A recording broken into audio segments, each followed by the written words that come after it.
This is the story of two special wild horses and the people who love them. Their home was a sometimes hostile landscape of sagebrush, wind, and scarce water. Their new home is the National Ability Center in Park City, Utah. The therapeutic riding program combines people and horses. Now we're going to trot when we get to see, okay? Okay. You got it? The purpose is greater self-esteem, trust, and exercise.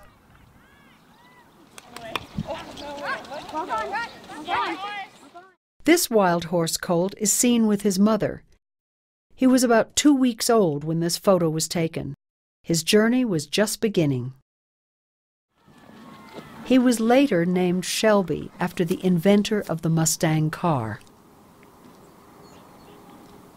This is Shelby. He's a 2-year-old Cedar Mountain Mustang.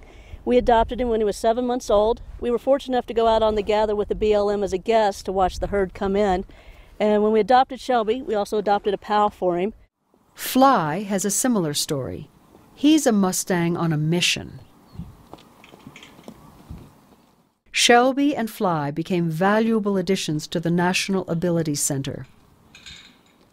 The unique thing about Mustangs and individuals with autism is each population seems to be a little bit misunderstood in society.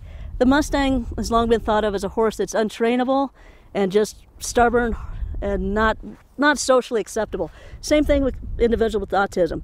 They're a unique population that is often misunderstood just because of their social skills. And when these two populations come together, they form a relationship and a bond that allows each one of them to be more understood. Abby Ferrin is the equestrian program's manager at the National Ability Center. She works with horses and people of all abilities. I think personally my favorite thing about Mustangs and riding Mustangs, working with Mustangs, is that each individual person is unique to them. You have to build a relationship with them, and they know you, but they'll trust you, they'll allow you to do things with them, but another person they might not. So it really makes a person feel special, actually, when they develop that relationship with a Mustang. And they're very sensitive in relation to a domesticated horse. Gumdrop is also a special wild horse. Small size and gentle disposition make Gumdrop a perfect therapy horse.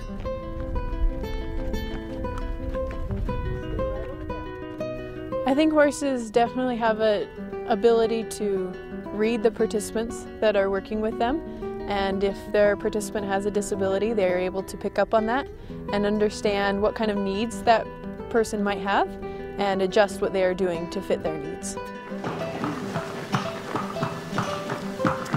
Individuals find a partner in life who accepts them unconditionally. There's a bond between the two wild horses, Shelby and Fly, and two friends, Zach and Hannah. Zach is 21 years old and has been working with Fly for the past year or so. What I've learned from Fly that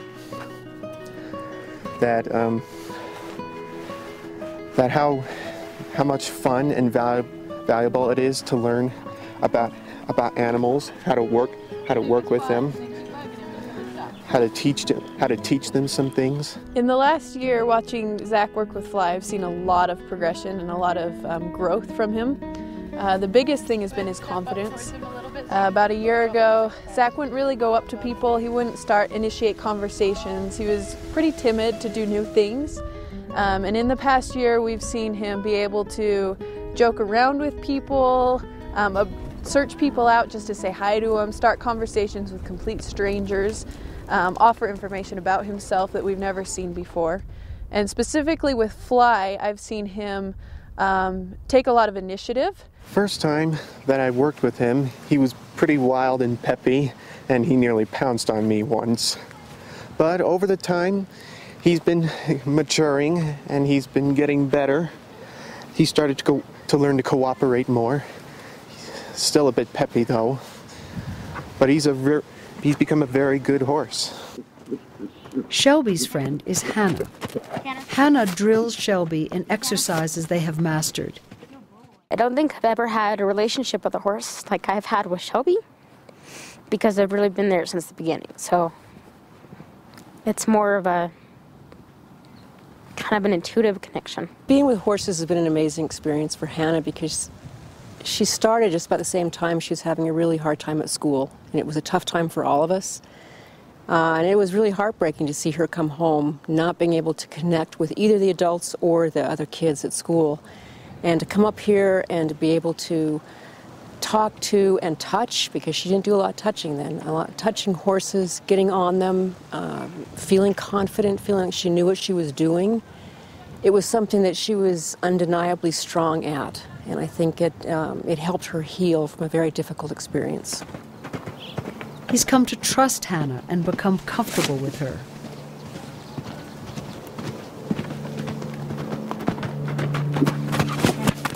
Well, I think the human world is very judgmental. It's not always honest. We're very discriminating beings, and of course we have to be.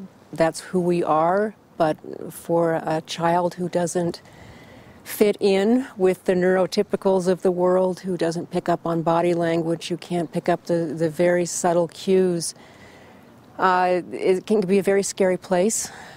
It's like they're not speaking the same language, but you come up with a horse, and I think for Hannah it's been that immediate connection. Like the wild horses at the prison, Shelby and Fly have gentled quickly. They seem at home in new surroundings and with new friends.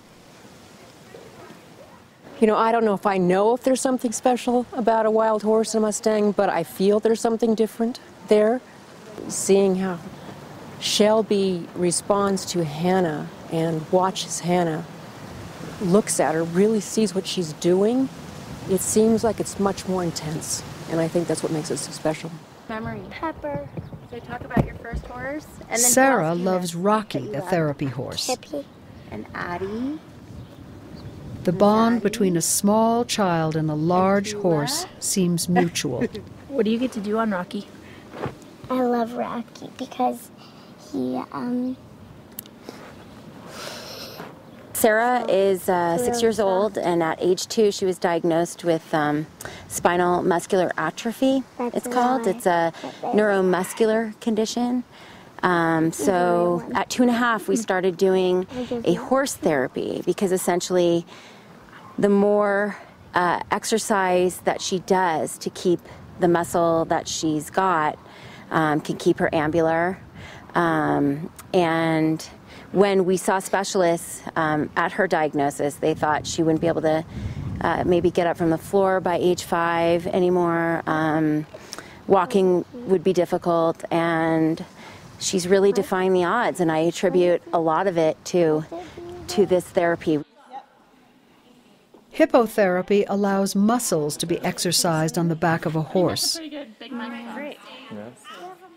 Hippotherapy has been shown to improve muscle tone, balance, coordination, motor development, as well as emotional well-being. Ulysses, like up and over. Rear facing. I'm not scared anymore. Not too much.